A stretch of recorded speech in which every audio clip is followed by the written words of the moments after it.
Meeting of the Buckingham County Audit Committee, July 15th, 2025, to order. First item on our agenda is the approval of prior minutes from the April 1st meeting, and they've been distributed. Does anybody have any questions or corrections? Okay, just one minor correction. My last name is spelled E-I instead of I-E. All right.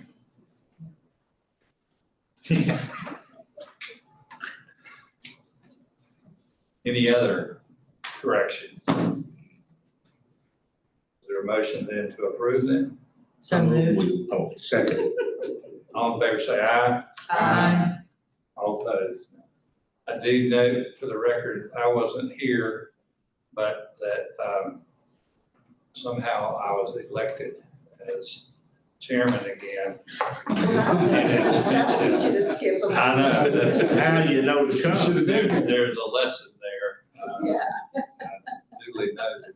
I think that's, I believe, for clarification, that's through September of this year. Oh, And good. at that point, the audit committee will select a new one for next year. Ah, good.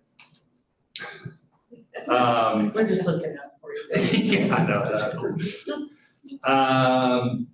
Next, internal audit director performance review. Yes, and then you have, for that, because we are discussing the competency. Yes, so we need a motion for the audit committee to go into closed session to consider the qualifications, competence, performance, character, fitness, conditions of appointment, conditions of initial employment, an individual public officer, employee, or prospective public officer pursuant to NCGS Chapter 143-318.11A6. Is there a motion? So moved. Is there a second? Second. On favor? Aye. Okay. We're now officially in closed session. Give us 1 second to actually close the live stream.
We discussed more than setting. Okay, yeah, I just didn't know if there was some sort of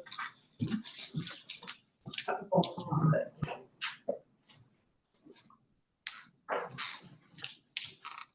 Other than there aren't many people that want to work on things.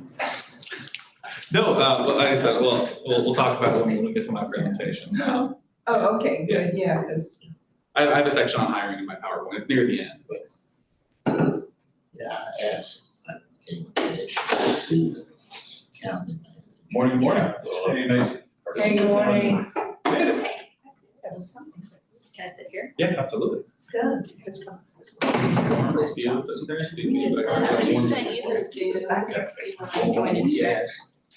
And then I understand, I understand. it's one of the two. Oh, yeah. We could, she said she had asked.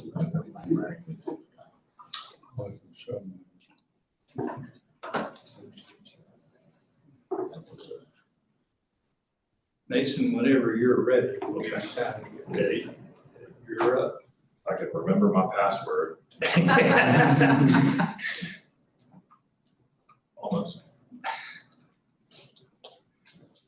I remember one of my favorite audit things that happened is IT had just switched over at this place I was working. So you had to have 15 character passwords. Oh, A lot of people did not like that because they couldn't remember them all, right? Right. Now it's kind of the standard, but this was, several years ago, right? And there was one person we were auditing and we were talking about IT security and she was saying how she just hated the change and all this other stuff. And I noticed that she had a little sticky note on her desk Oh, yeah. that had about 15 characters on it. And I was like, is that your password? And she's like, no. Of course not. Always leave that out. That's my grocery list. Right. Probably thinking he's way too smart for this.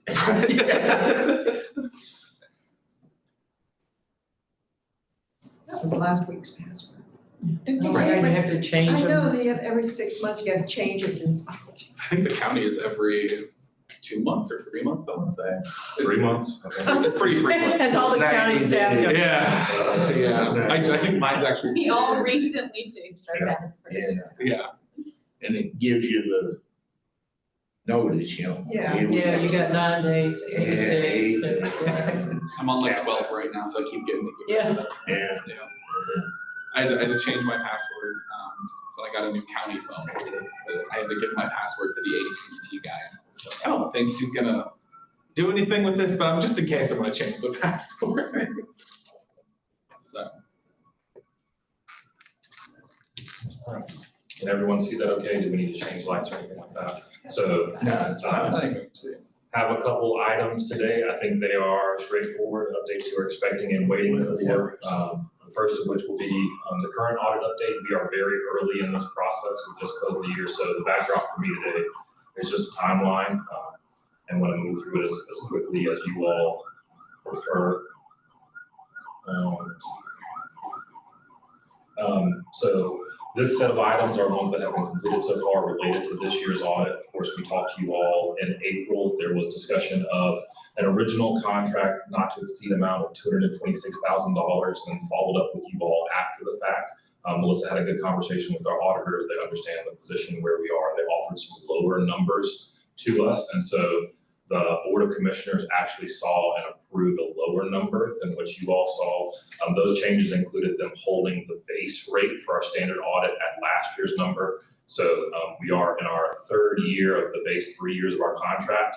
They built in the escalation when they gave us that proposal, but they held our base number at the 2024 amount, so saved us $1,000 on that number. They also pulled our total contract not to exceed amount down by $6,000 and locked in the pricing for us on an additional 4 programs. So we're paying $7,000 a program over the 5 in our base contract.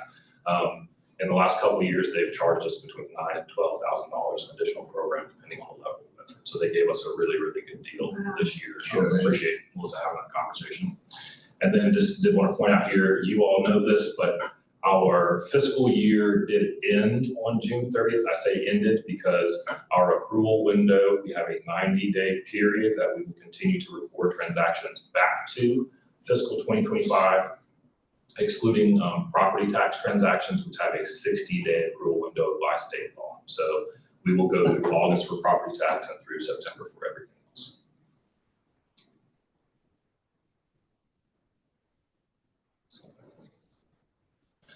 So what's underway and next up, we are still moving towards our November 30th audit completion. We worked through that the last couple of years, almost hit it last year, but for Helene, the state has actually changed the statutory deadline for audits from October 31st to December 31st, starting this year. Oh, wow. Which we're all very excited about, because we always felt that was a little unreasonable for a turnaround. That's always why we've always worked through November 30th as opposed to the October 31st deadline. So we're hoping to not just be on time, but technically early this year. As you'll see at the top of the slide, our current focus is single audit and grant compliance. We delivered the preliminary CIFSA to Malden and Jenkins in the first week of June, so the schedule of expenditures of federal and state awards. Based on that, we are currently looking at 6 major programs identified, and these are listed for you. Our federal programs: Medicaid, foster care, FEMA. Medicaid is a standard, right? We're going to see that one every year. Foster care is generally going to be a high risk, high rotation activity. And then FEMA, for obvious reasons, we're having a lot of conversations that will, I think, continue over the next several audits there. On the state programs, JCPC, Hurricane Helene Essential Functions, which was kind of like a supplemental direct assistance, but within the Hurricane Helene packaging, and then our cash flow loans. We have 2 rounds at this point, and according to the state, they are directly naming those major programs for audit purposes, regardless of the amount that we received. So those 6 programs create our coverage. Our base contract includes 5 programs. So we're using one of the extras for an extra $7,000. We have an additional 3 programs of capacity in our current contracts, not to exceed amount. So again, we're in a really good place there. We don't expect many surprises or special meetings like we've had to have over the last couple of years. And then our ARPA dollars. So we are moving towards the back end of those dollars and that implementation. We are waiting on the supplement from the federal government to tell us whether or not they are deeming that as a high-risk program which requires audit. So based on the dollar amount where we are this year, it would not be, but if the federal government tells us it is, it will also have to be tested. Now remind me what ARPA stands for. American Recovery Plan Act, and that was a lot of the COVID money. Oh, okay, But it was, okay. yeah, it was attached to COVID, but there was some pretty broad applications. Those are the dollars that we had to have fully obligated contracts and agreements in hand by the end of last year. We have to spend all the money by the end of next year, the end of next calendar year, being December 31st, 26. And we've been able to leverage some of those dollars, I think, across a lot of things in the county, which is great, and even some savings towards the lean stuff. This bottom line, January of next year, is a tentative kind of date and proposal. Hopefully we get it earlier. So our goal is to have everything submitted, completed, and with the state by November 30th. But based on the timing of commission meetings and your availability, realistically, we might expect to come back and present the audit to you in January or after that. So maybe we're going with Rob to call potentially a special meeting that would be a bit off cycle so you all can see the audit. We normally have a January meeting, so So that would be right on schedule. So that works out. So that's all I had for the audit update. Any questions or discussion? Anything you see, any problems that you foresee maybe running into, or you think this is pretty smooth, or? We feel pretty good about it so far. There are a lot of unique things to us around Helene. Yeah, FEMA that's how it's. at this level is new to us. We've had some smaller projects. The cash flow loans for us are a different kind of accounting, and we have been working very closely with the state on meeting the administrative requirements to support accounting for it in a way that's going to be most beneficial to us. So everything seems pretty straightforward except for the storm stuff, which hasn't been since the storm. Any other questions? You continue to have a good relationship with Malden and Jenkins. We do. Yeah, they've been awesome, and I think that's an understatement. When we selected them a few years ago, a part of that conversation was use us throughout the year, not just during the audit, and we have leaned on them heavily for a variety of things over the past several months, and they've been awesome and continue to be responsive. I will say, just compared to my experience with other audit firms prior to coming to the county, and the partnership that they have provided to us to educate us on how to account for new and implement new GASB rulings, how when state guidance differs from GASB guidance, and unique things about FEMA and state, I mean, just all of these different things that are very unique. It's not like we can just go to an accounting textbook or, brush off some other type of documentation. It's all brand new stuff. And they have been absolutely tremendous to be still objective. So they're not like crossing those lines, but the partnership has been so unique. I remember previous audit firms, I would reach out to them, and not only would it really be very hard to even get in touch with someone, their guidance was not what I would have been very comfortable with relying on. They were just not the absolute experts. I can't remember what it was from GASB, that they went directly to GASB. It was the state cash flow loan? Yeah. On how to recognize that revenue. And they went directly to GASB to get their interpretation, which I thought was great. I mean, it's just like an extensive art of our team, but without it crossing the line, so they can still be objective. Yeah, that's important because that saves them work in the long run, not having to clean up a big mess. Right, and we just, it's our interest to just do it correctly. That's right. And some Yeah. of that technical accounting is just, it's challenging. And it changes It does. Yeah. all the Yeah. time.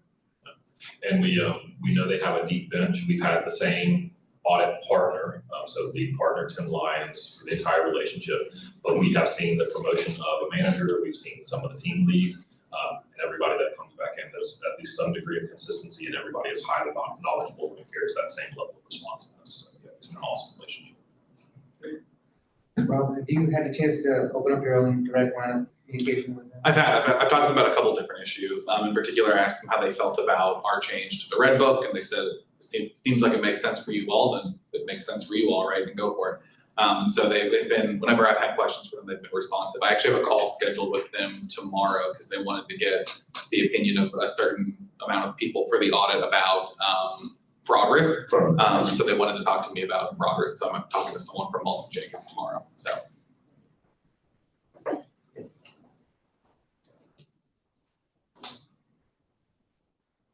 Next on our list is a moment we've been waiting for, cash and payments handling policy update. Years of work into this. So I do have, I think, a good bit of ground to cover, but I did not share the policy with you all directly. I think there's still an opportunity potentially to make some revisions, but I want to cover some things at a pretty high level and make sure that we are catching your input and making you aware of the direction that we're going. Before we go into the details of our policy, if you can see that, I want to give you an overview of the county's policy writing and revision process. We have a pretty robust process developed under our county manager over the last several years. The basics are a need is identified in some way, and a writer group of experts or practitioners are put together from folks within the county and sometimes reaching outside for folks that we work with closely. Drafts of policies and procedures are developed. We do have a standing policy steering committee that has some standing elements like legal and our equity team, and then there are also rotating folks who are department directors and have a broad view of the organization. That's the first kind of test of those draft policies and procedures. They then take a vote on effectively level of confidence. We believe this is close to being what it needs to be, or we believe it needs a significant level of work, and it might go back into the flow of the writing process. Once there is sufficient feedback at that level for them to vote for the policy to move forward with confidence, we effectively go to the county manager's management advisory group. So that cluster of folks would report and have the same detailed level discussion with them. So from a slightly step higher, do you see any concerns practically or technically with the policy? If it passes that group, or if there are revisions to be made, they're made, and then they go out to all of the department directors so they can have an understanding of what would be close to a final policy, but how it might impact their work, and if they have any major concerns before it's rolled out. Depending on the specific policy, we would then move to the formal approval. So some policies have to go to the Board of Commissioners for review. Some policies might be brought to an advisory or support committee. Like this one, some can be signed off by the county manager, the HR director, or the finance director. We have some say in the sign off depending on the focus of that policy. Then we work on rollout and communication, which goes to the owning department. For example, this policy is obviously owned by finance, so we would be responsible for working with our communications team, building trainings, rollout, etc. on that. Then we do publish to our intranet, both the policy and procedures, so everybody can get to it.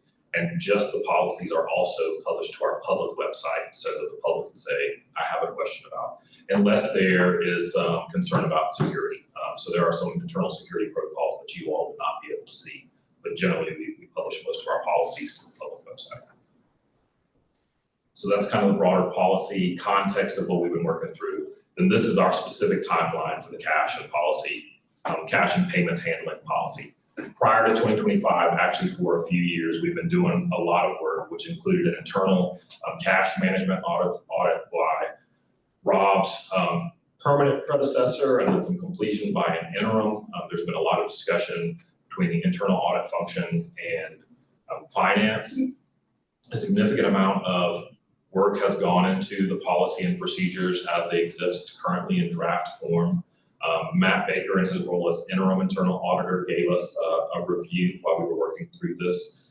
And then Rob has also had a point to review some of the documents. And in the same way that our external audit would, they've given us a very objective outside perspective because they will be auditing us against these policies at some point. But they've given us some valuable feedback. In late June, so late last month, we did go to the policy steering committee. That's the step I spoke to you about. They did give us a vote of high confidence with some revisions, and so we're working to address those. But they have given us a go-ahead to meet with the management advisory group.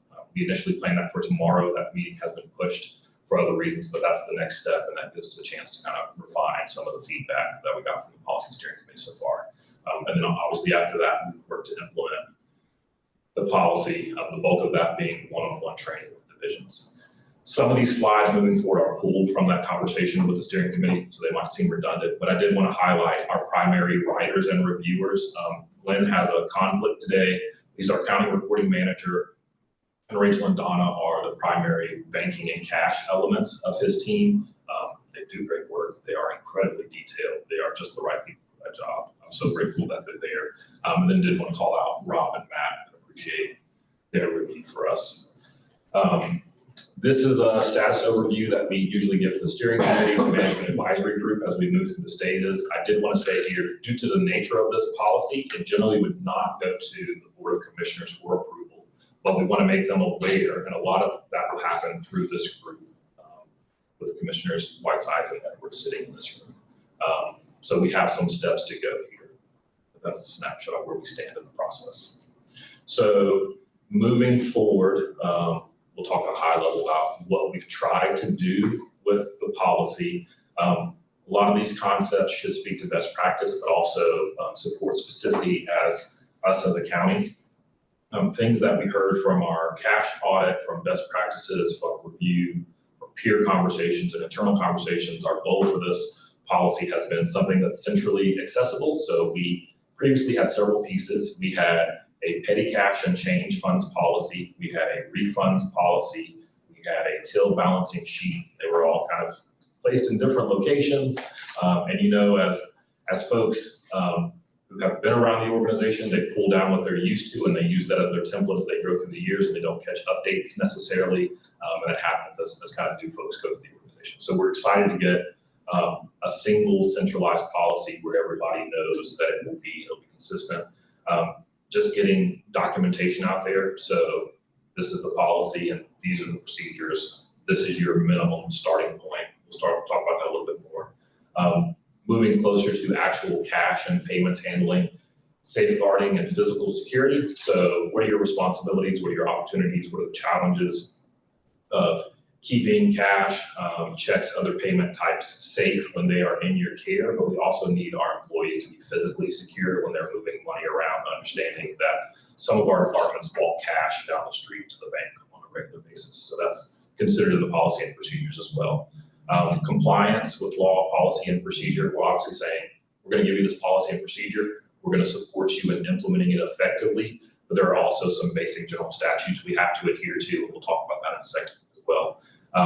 Flexibility by departments and business environments is a big deal to us, so we've talked about that in this room too. We effectively have 25, 35 different business environments operating under all of the departments, and so we have written I think a fairly streamlined policy. It's about 2 pages, some pretty extensive procedures, about 20 pages to say you can come here and pull what is appropriate for your environment. And we're also prepared to support you to make sure that you feel effective in your environment.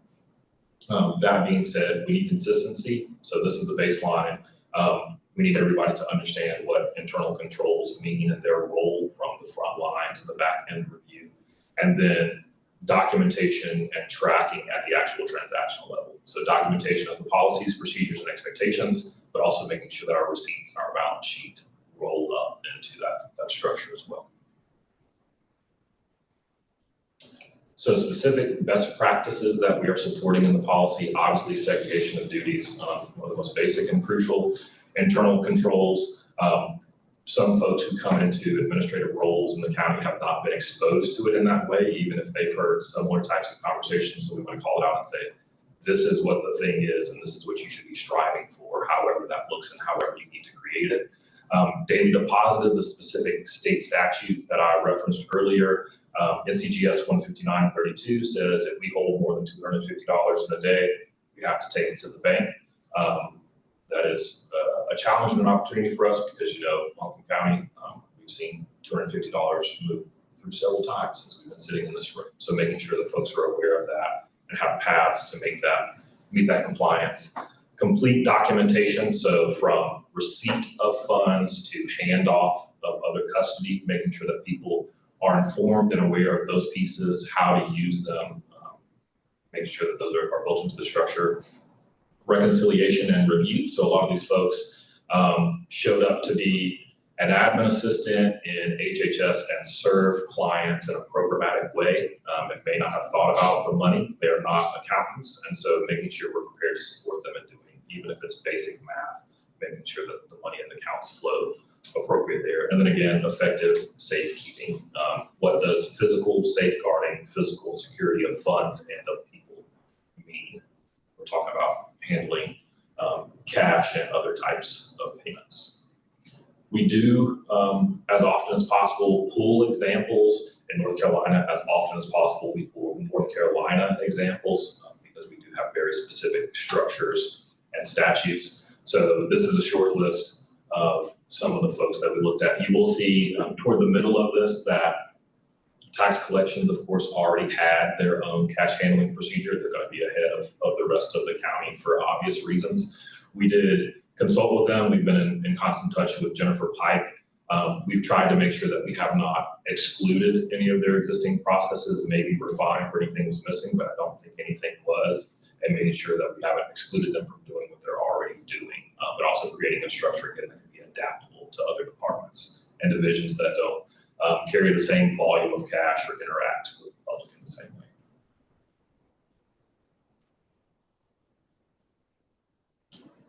So then saying the same things, I think a little differently and try to summarize, again, a pretty exhaustive policy and procedures, some key points that will be seen in the policy. And I expect to give you a little more detail the next time we're in front of you. So again, talking high level, we have developed the policy and procedures as minimum requirements. And so we welcome departments to adopt their own policies or procedures that might be even more restrictive or controlling than this. But this is your starting point. And these are the kind of the checkpoints in the transactional process that you need to be aware of. receipt, so cash and checks receipt, and that includes in person, through the mail, or otherwise. Daily deposits, make sure that you're following the law. Documentation, so receipts need to have backup for everything. That is credit grade, for lack of a better word, from the beginning to when you hand it off out of the custody of the county, considering that. Access control, only the people who need to be able to get to the money need to be able to get to the money. We need to be cognizant and aware of who we're letting into rooms, who we're letting into boxes, who has keys and who has codes. Deposit review and segregation of duty, again, making sure that there are at least 2 people in the room at all times, being aware of that. And then physical safety. Priority is we have insurance, right? But we need to make sure that our customers and employees are cared for while they are making payments and handling payments. We do feel like the policy responds to cash audit recommendations. A big point there was just create a consolidated policy and follow it. We had bits and pieces in a lot of places. Lynn and his team do a great job of supporting and enforcing, but they didn't have a lot of hard documentation to fall back on. So I think just a simple writing of the policy and procedures answers a lot of questions there. Supporting legal compliance primarily with our cash responsibilities and general statutes. Again, minimum effective controls. So if you do nothing else, 2 people in the room, make sure you keep your receipts, balance your till regularly, but flexibility for business needs. Departments like the Register of Deeds operate like a small unit, and Drew is directly involved in a lot of his transactions, and so he needs to make sure that he's comfortable, that he's protected, and his team is protected. So if I need to call an outside staff member from another department because I'm short-staffed on a day where I need to handle cash, then that's an option, and we're ready to support those conversations. This does consolidate a few other policies and procedures, as I mentioned before, including the handling of refunds, and that bottom bullet and sub bullets are the specific items that we're consolidating that we kind of had floating out in space before. So those will become content in this policy and procedures, and some forms will expand and become attachments. So, again, go to one place and get everything you need. Call finance if you don't understand or if you feel like something's missing. So then again, the procedures, I want to say it's, a 15 to 20 page document. I say comprehensive, it's pretty comprehensive. I definitely feel good about exhaustive, covers all the phases of cash and payment handling, who was responsible by department, by division, by role. Are you a custodian who is named on a cash fund sheet? You've signed your name. Are you the supervisor of a custodian of cash? Are you a department director for a department that handles cash? General and physical controls, so internal controls, thinking about safe routes of walking to the bank, different times, different routes, walking with a buddy. Handling of various payments types. So this conversation started with cash management, but I've been saying cash and payments handling policy. We accept payment in cash and check as credit and debit cards, but also ACH and e-check. So be aware that a lot of these rules, especially for reconciliation, documentation, reporting, apply to all payment types and not just cash. Acceptable currencies, so we don't take rupees and things like that, which may be obvious, but again, let's make it formally known. Crypto. No, right? Yeah. We have our new investment policy. Reconciliations, again, making sure people understand what that means, making sure they're supported and being able to complete it effectively, and then monitoring, review, and audit. What's your role at department level? Understand what our role is from the finance level. Understand that you will have surprise audits from the finance department, and likely from internal audit as well.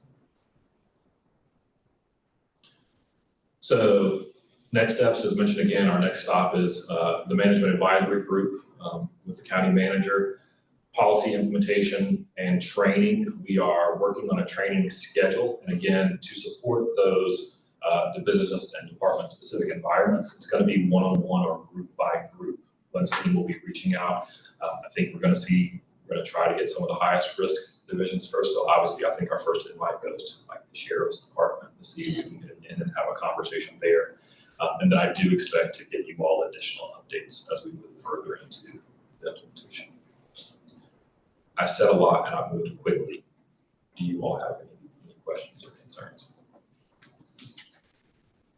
Any timeline as to when this will be finalized? So I am expecting the management advisory group check-in to be next month or the next available. We do have somewhat of, I think, an abbreviated process because this policy is so specific and technical. So we'll be informing department directors, but we won't have the same 2 or 3 week feedback window. So aside from this overlapping the external audit, I'm optimistic that a lot of training will occur between now and the calendar year. I appreciate your presentation, very detailed. With the key concepts and best practices, just a few things to note that I think would help is identifying what are the handling with exceptions. How do you handle those, what if situations, labeling the policies as either, preventative or detective type controls. Sure. That might be helpful. Internal auditor side, and which controls are observable. Could somebody go back through and see that it was done correctly? And some might be controls that aren't observable unless you're standing right there to see them do it. Just identifying those. One question as you develop your framework for going through this is that recognizing that the Hurricane Helene caused some delays and that cash is certainly king and very important. Once you go through this process, do you envision that you'll be able to kind of apply it to more policies at once? It seemed very, very detailed and very time consuming to go, and considering that there's many more policies to go through. You're talking about the overall policy process? Yeah. Yes, so I think we have a very robust framework. I think that this policy felt like an exception because it felt like there was a lot of cleanup to do. But we are already working all of our policies into this framework. We have a dedicated team of policy managers that support this process. Some of the biggest effort is new policies and major revisions, as I would consider this one. The policies that are a little more straightforward or already existing and need simpler revision are built into this process, and they are built into, I think we have a default 2-year review cycle for all policies unless otherwise stated.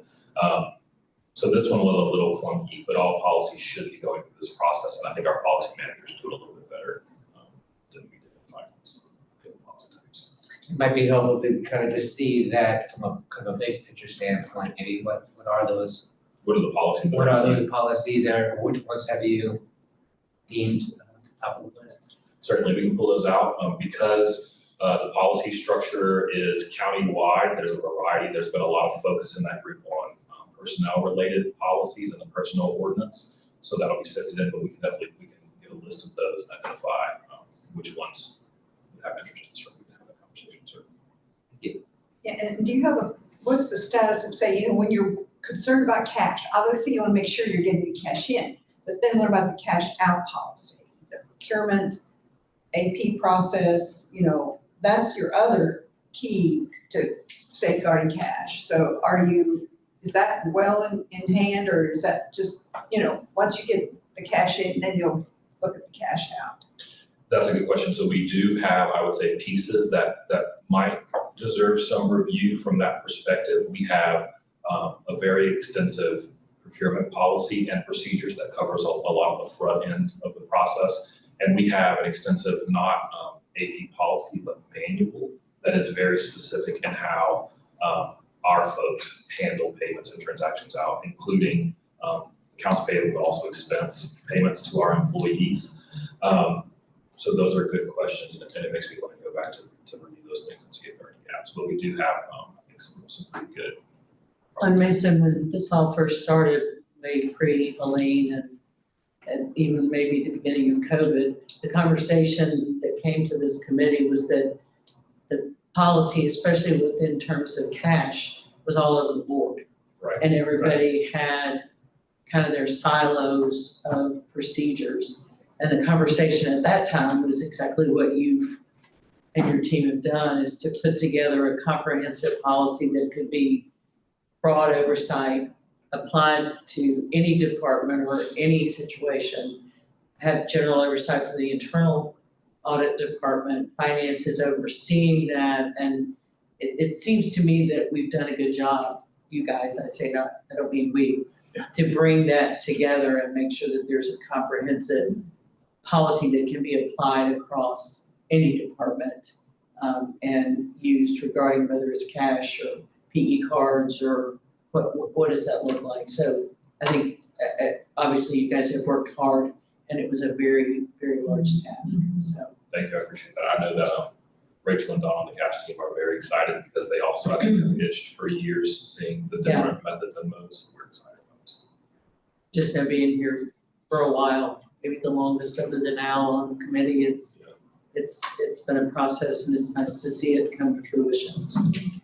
Right. And I'll add to that, like Mason said, I reviewed policy and it was very comprehensive, but they left a lot of wiggle room for people, so that way, like cash collections and tax collection, for example, is gonna look way different than like someone at the parks department who's like, I don't know, selling a cup of hot chocolate in the middle of winter or something, right? Like it's a totally different process, and this sets a minimum floor, so that way, at minimum, you need to follow the statutes, you need to have 2 people counting the cash, that kind of thing, but it allows for flexibility where it's like, okay, this is the minimum, but please go in and do more, right? We want you to have even stronger control, but this is the bare minimum that you need to do, which I think is a fantastic starting point. And I think finance has done a really good job with this policy. So It's great to see. I think that the challenge with such a large, diverse organization is the training.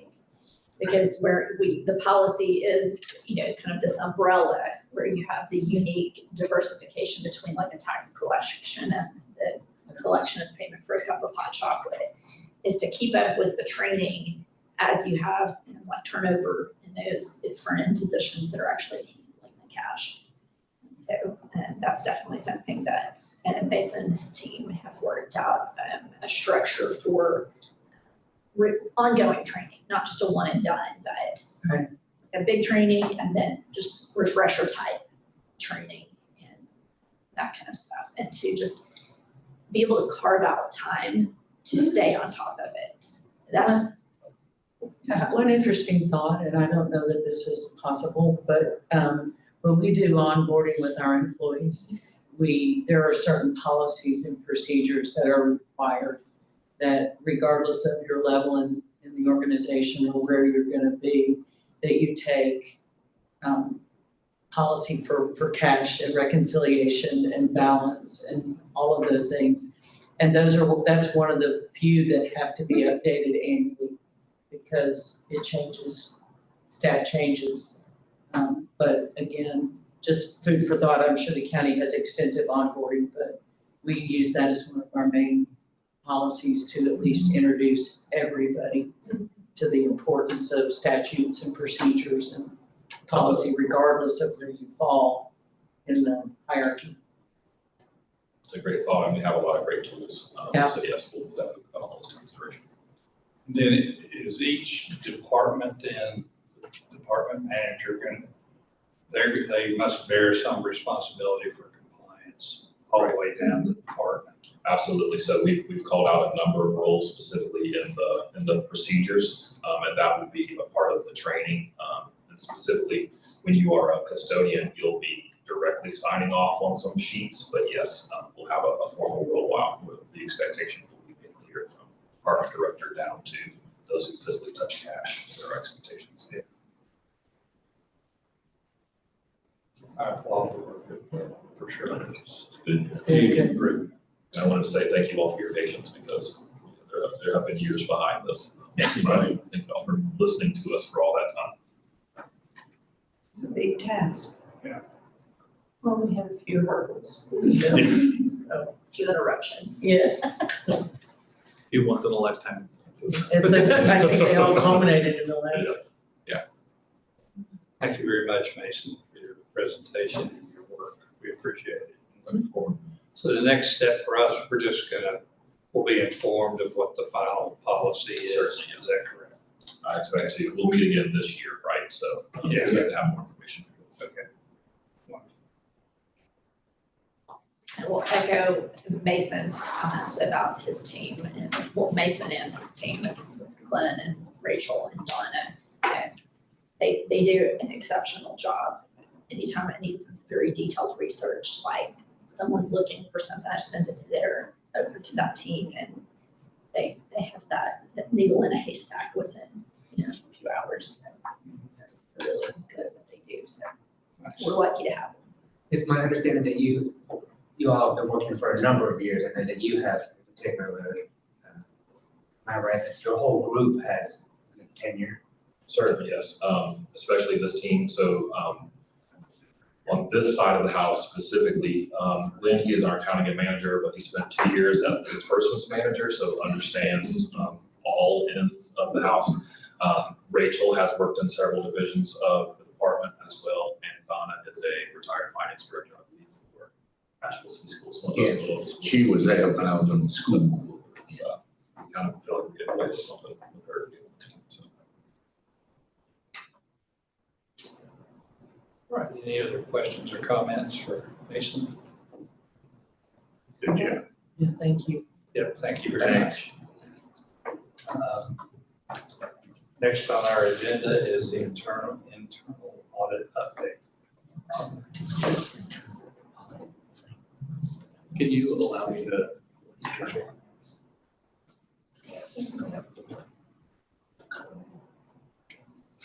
So Mason, you're gonna take minutes of this program. Yes, sir. Wanted to make sure. I don't need to type as I talk.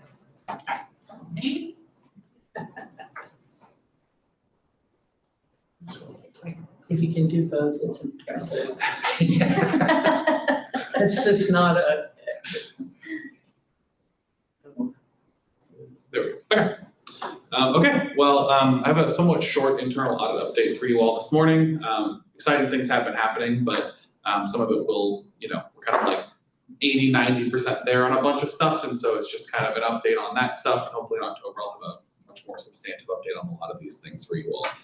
So first up on the procurement card update, we finished planning and field work. I'm in the process of reporting now. I've already met with Melissa and her team to kind of go over the preliminary results. We're kind of talking through some of the things that we're going to recommend, as well as some of their responses and the things that they plan to do there. I don't want to talk about it in open session yet until everything's finalized and hammered out. We had some issues with our software. Put a pin in that, we'll talk about that later. That kind of slowed the reporting process down a little bit, but the software is back up. We're all good on that front. Our exit conference is at the end of this month, and then we'll give, after that exit conference, a few weeks for management to respond and hopefully get that audit report out sometime into late August is the goal. So you also should be seeing that, and then like I said, like you all requested, once you all get a copy of it, we'll also send a copy to the full Board of Commissioners, but like I said, that'll be sometime probably in mid to late August, I'm guessing. So that's where we're on the P-card audit. For fiscal 26, my plan is to finish the P-card audit. Obviously, there's still a little bit of work to be done. We're mostly done, but almost all the way there. Then I'll start a vehicles audit, and I'll use that as kind of a way to kind of train our new auditors that we're hopefully hiring soon. And we'll develop the risk universe like we talked about at the last audit committee meeting. That risk universe will then inform our audit plan, which will do a big audit plan for fiscal 26 and 27. So it'll be roughly a 1.5 to 2 year plan, depending on when we finish the risk universe. And that will kind of take us through the end of fiscal year 2027, where we'll then sometime in fiscal year 2027 present a fiscal 2028 audit plan essentially. But this will take us through our fiscal year 26 has officially started. So we're in fiscal year 26. So it'll be an audit plan for the rest of this year and next year once we kind of get that put together. One of the things that has been kind of frustrating for me is I feel like our hotline that we have, I don't think we get enough activity on it. One of the things that I think you all probably are aware of, and if not, the big way that you can uncover potential fraudulent activity or waste and abuse is through tips, right? The ACFE, Association of Certified Fraud Examiners, they do a report every year. It's overwhelmingly tips is the only way that you find out about this stuff mostly. And so I really don't think that we're getting enough kind of awareness of the hotline out there to the county. I think there might be some of it as like a holdover from prior management potentially with everything that happened. Yeah, But my goal is to really do everything I can to really push out as much information about the hotline as possible, because if there's something happening, I want someone to tell me about it, so that way we can look into it. So I sort of have 3 different methods that I'm planning on kind of tackling this for. The first is a County Central article. I'm working with both Human Resources and our Office of Equity on this, because they both have reporting methods as well. So Equity gets sort of like the human rights discrimination complaints, HR gets the kind of like employee relations type complaints, and obviously internal audit gets complaints of fraud, waste, and abuse. So our goal is to kind of do one big County Central article. If you're not familiar with County Central, I realize I'm using internal terminology, sorry. County Central is basically when anyone in the county opens up their laptop and opens up a browser, it just by default opens up County Central, right? It's got a whole bunch of helpful links. That's how you get to Workday, which is our accounting software and our HR software. It's how you get into everything that we need, basically, right? And so County Central opens up, and there's articles that our CAPE team, they do a fantastic job. There are a whole bunch of articles out there, and they're always out there for people to read. So we want to do a County Central article that talks about, okay, here's what internal audit does. If you see something that's fraud, waste, and abuse, here's how you report it. Here's what HR does. If you see something that's an employee relations issue, here's how you report it. And here's what our Office of Equity does. If you see something that's kind of a discrimination, human rights kind of complaint, that's how you would go through there. So I've started the process with CAPE as well as with HR and with Equity. Everyone's on board with this kind of plan to do this article. So now it's just kind of a matter of working its way through the process, which takes time. CAPE is very busy because we've launched a new website and they're doing a whole bunch of other things. They have a lot of exciting work over there. Both HR and Equity is also very busy right now. So it's taking time, but we are getting there. I have no idea when this will go live, but the goal is to have it go live. Once it does, I'll make sure I send you all a copy of the article so that way you have it just for your records. So that's the first piece of it. The second piece of it is that once a month, our county manager, Avril, does a thing called One Bunkum, One Answer, where she kind of gets up in front of the entire staff virtually, and anyone who's at the county can go to this, and she will talk about a particular issue that is relevant to the county, right?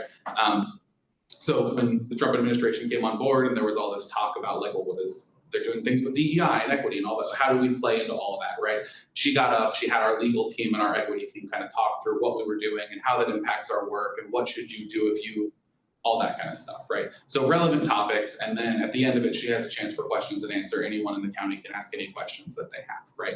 Super, super cool process. My goal is to do one of those where we can kind of get up and again, talk about what internal audit does, as well as the hotline and hey, want to report, please do so. You can be anonymous if you wish. We just need to know if something bad is going on. So that's the second piece. And then the third piece, and this is something that I've had success with in other places where I've worked, where it's getting senior management, in this case, Avril, to write a memo basically to all county staff to kind of explain what the hotline is, that we think it's important that you use it if you have a concern, and then explaining how it works and what the process is and all that kind of stuff. So I think this kind of 3-pronged approach will really get us farther in spreading more awareness of the hotline. I already speak at new employee orientation, and I go up there and talk about what the hotline is, what internal audit does. So I'm catching new employees that way. But you know, county people stick around. We've had people here for 30 years already, right? They don't go to NEO at that point, obviously. And so I want to make sure that we're able to capture everyone in the county is the goal. And I think this will get us pretty close to that. Fingers crossed. So do you have oversight of that hotline? I have oversight of the fraud, waste, and abuse hotline. Yes, yes. HR runs their separate hotline. They're both through Navex as a software, but there's kind of it's one software, but there's kind of a screen in between them, essentially is the best way to think about it. So like the HR stuff sits on this side of the screen and the audit stuff sits on this side of the screen. If something ends up in the wrong side, we can push stuff through to the other side. So if I get an HR complaint, I can push it over to HR. If they get an internal one, they can push it over to us. So as there previously, when, I guess if there were internal audit reports, it would go to the commissioners on this committee, and the chair of the committee would get a copy of it. I haven't seen any copies lately, so I guess there's nothing come up. There's been no fraud, waste, and abuse complaints basically since I started on the hotline. Well, it was interesting because there's been conversation numerous times about who was managing that, who had oversight of it. Right. The delegation of how that came through. If the complaint was about HR, who then would have oversight over that. So it's always been an ongoing conversation, both from delegation to use. Yeah, and my understanding is my backup, essentially, if a complaint comes through about me, there's our legal counsel, or the county attorney, Kurt Mueller, is the one who will review that. So, And I'm assuming then Avril would over HR because they're a direct. I'm not sure about that one. Am I right that the hotline is for both employees and county residents, or is it just for employees? As of right now, it's just for employees. We'll talk about that when we get there. That's one of my updates about software. Actually, I think that's the next slide. So it's a good transition. Any other questions about hotline stuff before we jump into that? Okay. So as far as software updates, we are making some updates to Navex. Navex has been difficult to work with during this time, but we are making progress on this front. We basically have two things that we're updating in Navex. The first is a data privacy module. The language of that data privacy has been approved by legal counsel, and basically it tells someone who's reporting when they go to report something, just so you know, here's what data you provide to us, here's what we do with it, here's where it lives, here's what happens to it, all that kind of stuff. That's just important to let people know where their data's lived, right? This was something that we never had in Navex, so we're in the process of putting that in place. One of the things that we're putting in place as we put this data privacy module in place is a little bit of clarification for folks who are maybe reporting something that's HR related. I see that a lot. Most of the complaints that come through in the hotline are actually just HR, right? And so I just take them and I pass them through the screen and then HR gets them essentially. And so, I think we want to clarify, okay, when you're reporting something, is this actually a fraud, waste, and abuse complaint? Or is this something that should be in the HR side of things, right? And same thing with Sheriff's Office, right? We want to redirect them to use the Sheriff's Office of Professional Standards or Internal Affairs to use that reporting line if there's something for the Sheriff's Office, because we don't investigate foreign law enforcement in internal law. So that we're kind of trying to redirect some folks to hopefully, make sure that complaints end up in the right space, essentially. So that's the data privacy module piece. The other piece that we're putting into place, this was something that Matt Baker started. He was in the internal audit role, but I'm just kind of finishing out this project. But again, it's taken time because Navex has been frustratingly slow. And of course, it got delayed with Helene. I think we had a meeting right before Helene, and then all that got on pause. But this third-party reporting that we're trying to do, the county has a process called Let's Talk, which basically allows residents to send things that they have a concern with, right? It's primarily used, I think a lot of people complain about FCC these days, but it can be used for any number of things in theory, right? And so the goal is to take these Let's Talks, which are really meant for kind of how can the county do what we're doing but better, and separate that out from the fraud, waste, and abuse stuff. So when someone goes to file out one of these Let's Talk things, it'll ask them, hey, is this actually a complaint that you have about fraud, waste, or abuse within the county? And if so, then it will redirect them to Navex, where they will fill out that form on Navex, and then it'll come directly to me. Because if someone does fill out a Let's Talk about a fraud, waste, and abuse complaint, there's about 15, 16 people on the distribution list for Let's Talk. And so that's a pretty wide distribution for something that could end up being a false allegation, or someone just upset that, their county employee is a neighbor and they don't like their neighbor, right? Something to that effect. And so that making sure that it goes to me instead is kind of one of the ways that we can help clarify those things. So that both of those are in process. I don't have a specific timeline yet because, like I said, Navex has been frustrating to deal with, but they are moving along. I think we have a meeting with them next week or the week after where we're going to go and sit down and actually talk through some of the specifics and figure out an implementation date. That's where we're at in terms of Navex. The other thing is in terms of our audit software. I've had some issues with Diligent. We had some contract negotiation problems, which kind of led to them not getting paid on time because our legal team was fighting with their legal team over some of the specific wording that was in the contract. And that led to us getting kicked out of the software for a period of about a month and a half. And that's why the audit did not get all documented, which means I can't actually issue the report, right? So I've been finished with field work for a while now, but couldn't actually get into the software. I just got access back to it a couple of weeks ago. So I've been slowly putting things in there. So I'm demoing other audit softwares. I have a handful of companies that I'm in talks with. My plan is the county has a process called ITGC, where basically we can go in and say, we want to do a new software, we'll work with IT, we'll do a kind of competitive bid, hopefully we'll have some new staff on board, and everyone will look through that and kind of see what it is that we're looking at and make sure that the software works for us. And then ideally also one that's cheaper so we can save the county a little bit of money on the software. Because the one that we have is pretty expensive and it works, but it's, for how expensive it is, I think it should work a whole lot better. So any questions on software stuff? I know it's a very boring discussion, but it's important because that's how we do our job. So, okay, so other updates. I went to the Association of Local Government Auditors Conference in May, talked about fraud with them. This is where that picture came from. I didn't know anyone was taking a picture of me. I was just up there talking about fraud, and then they posted this picture of me on LinkedIn, and I was like, I'll share it with the audit committee, they'll like it. And so I did 2 presentations. I did this one about fraud, where I talked kind of how to do a fraud investigation. It was a very basic intro for people who have never done one. Got some good feedback from people who were at the conference, people who reached out to me and said, hey, can we connect and talk about fraud? I was like, absolutely. So I got some business cards. So I'm making connections within the industry, which is really good. It's going to help elevate our profile here in Buffalo County. And then the other thing we did was I was invited to speak on a disaster relief kind of panel. And the panel was very varied. We had someone who basically got hired as an internal auditor right at the start of COVID, and they reassigned her to do COVID relief stuff. And so she was there, I was there talking about the work that we did in internal audit related to Helene, both the P-card audit where we touched on the Helene expenses and also having to run a warehouse for the county for a few months. So I talked about all that kind of stuff. And then we had people who had actually done internal audits of the disaster response as well as like response to climate change and that kind of thing. It was a really interesting panel. It was super good. I got a lot of feedback from people who were there that really enjoyed the kind of round table. So it was really interesting. Lots of good discussions with people. I talked to some of the vendors that I've been in talks with on the audit software, and so lots of good stuff from that conference.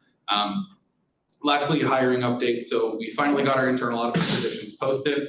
Obviously after Helene, we went kind of into a pretty hard hiring freeze where the county was really only hiring, sort of safety positions, paramedics and detention officers and 911 operators, that kind of thing. We've slowly been moving out of that hiring freeze. I think we're now basically out of the hiring freeze. Internal auditor, both positions were posted at the same time. They've been posted for about a week now. So I've got some applicants and it's going to sit for another week or 2. And then I'm going to review all the applications, and the goal is to pick the 2 best candidates out of there. Assuming we get 2 really good candidates. That's the goal. I haven't reviewed all the applications yet, but I think at last count we were at 15 or 16 applications. So hopefully we get some good folks out. It's good. So it's been a very strange year, but today is actually the first 1-year anniversary of my hire. So it's, exactly 1 year ago. Yeah. So it's been a very, very challenging year for sure with Helene and with all the change and transition, but I've really enjoyed it. I love Asheville. It's a beautiful place, and everyone in the county that I've worked with has just been so fantastic, and so that's where I'm at as far as stuff from internal audit. Like I said, hopefully I'll have some more at the October meeting. We can talk more about the P-card audit, our findings, all that kind of stuff. I think Melissa, probably her or Ron will probably be here to kind of answer any questions that people might have about how finance is responding, kind of like there was someone here last time. And then I think that's mostly it from internal audit. Do we have any questions for internal audit at this time? I'd love to hear more about, Melissa, your involvement with Rob on the P-card policy recommendations and how you collaborate. Right now or for the P-card audit reporting? You can do it now or you can do it then. Okay, sure. It's just in general. Yeah, so Ron and I have been discussing P-card and the potential risk for having so many cards issued across the county. So a lot of the recommendations and stuff really just help validate the concerns that Ron and I have had about like, how do we get ahead of this? And if we're not finding fraud with that many cards out there, then we're probably not looking hard enough, right? Ron is our procurement manager. Yes, so yeah, Ron is one of the managers over that division within finance. So some of the things that are coming about really just have more data to back it up. So continuing to update and refine like P-card training and some of the kind of trying to standardize things like when you go and you've already used your P-card, the transaction is on our system ready to be like coded, and you attach a receipt. there's numerous fields that you can go and enter as some sort of justification. Well, we want it, for one thing, to be required, but also we want it to be in the same place every time. Like, instead of looking at whether it's under the memo line or the line item description or the notes, like, put it in one place so we can just pull a report and just say, okay, which ones are very lacking? Like, I don't want someone to go out and buy, let's say, like a tool, something that is used for your job, but it could very well be used for personal use too. I don't want them to just say, to do my job. It sounds like- Sometimes we get generic stuff like that. So working with those type of examples and things, it's great to have Rob and his team to do all that investigating and stuff, because we both have the same goal in mind, to prevent fraud, for his team to find it and investigate it. And P cards is always, that's the risk of having a P card program. And so we want to continue to address any vulnerable areas.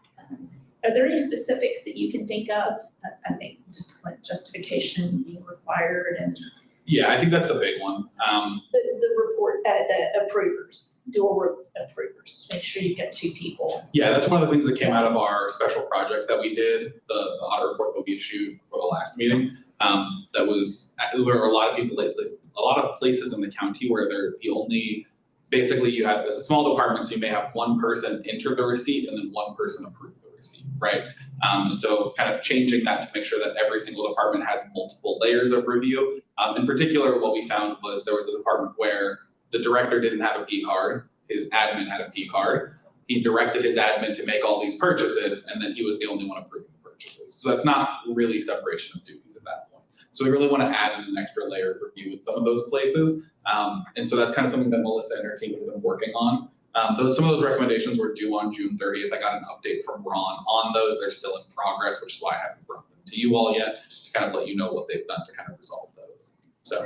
Thank you for the example. It really gives some insight to how you two are working together on that. I can tell that it's being worked on together. Yeah, well, we've been very collaborative, me and Melissa and her team. I love all the people in finance, they're all great.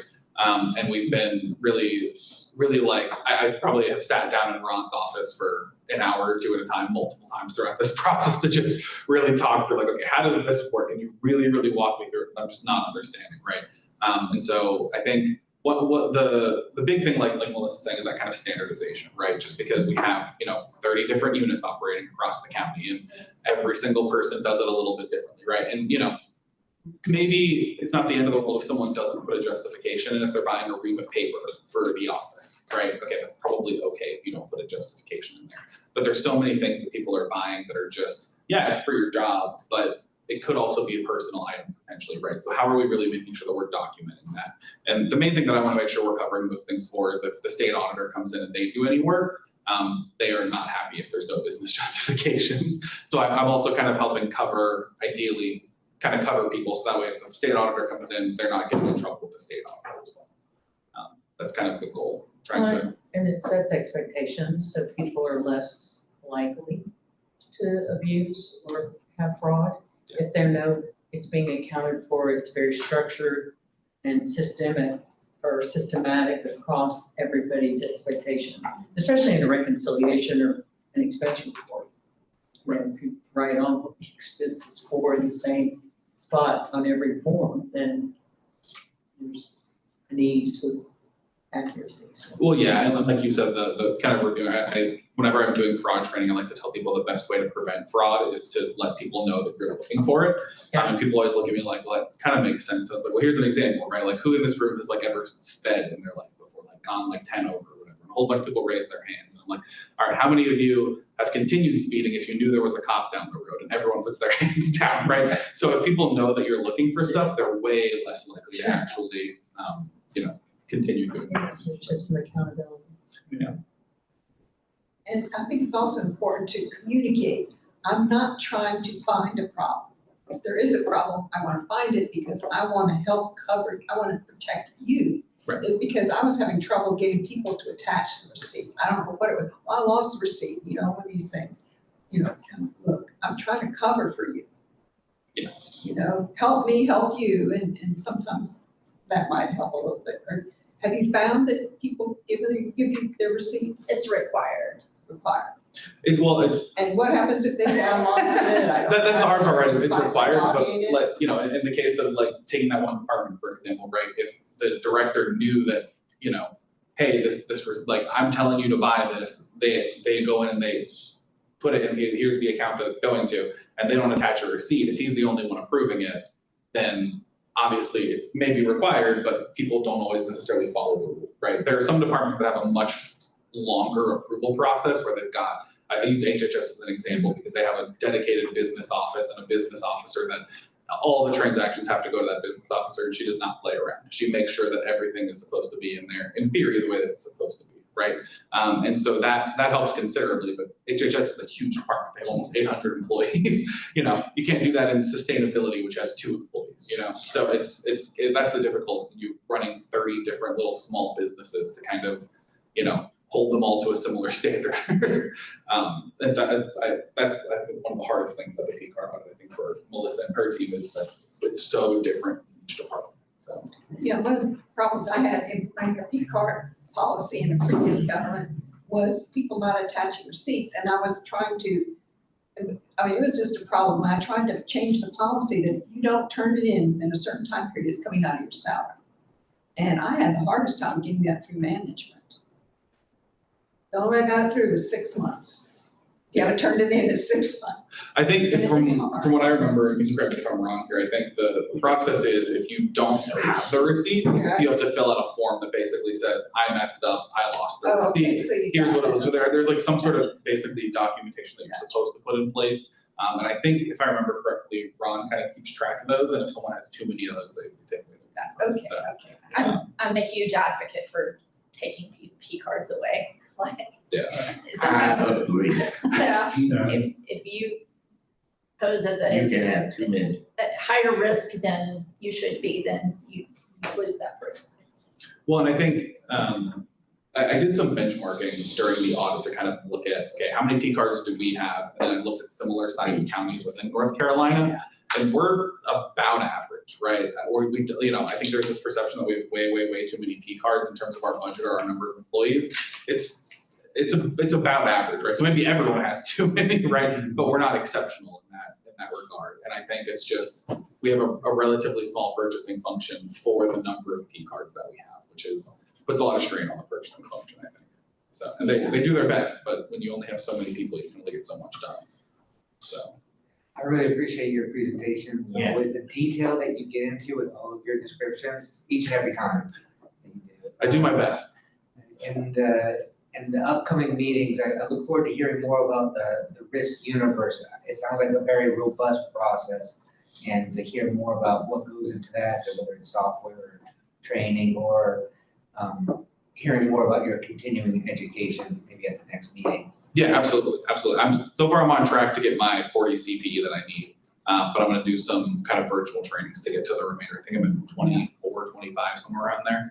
And I've got you have to do, I think, 1 or 2 ethics a year. I've got those done. So I need some more fraud training because the ACFE requires specific fraud training. And I was the fraud training at the last conference I went to, so there wasn't a whole lot of it. And so, yeah, I need to make sure I get some more fraud. I think I'm on track to get the 40 CPE. Don't you get more CPE for teaching? It's a presentation that I had already done previously, so Oh, yeah, if it was a brand new one, then yeah, but I've given that presentation before, which made preparing for it really easy. So, yeah. All right, any other questions for internal audit? All right, thank you all so much for your time. I think, Any other matters to come before the committee? I make a motion to adjourn. Second. All those in favor, say aye. Aye.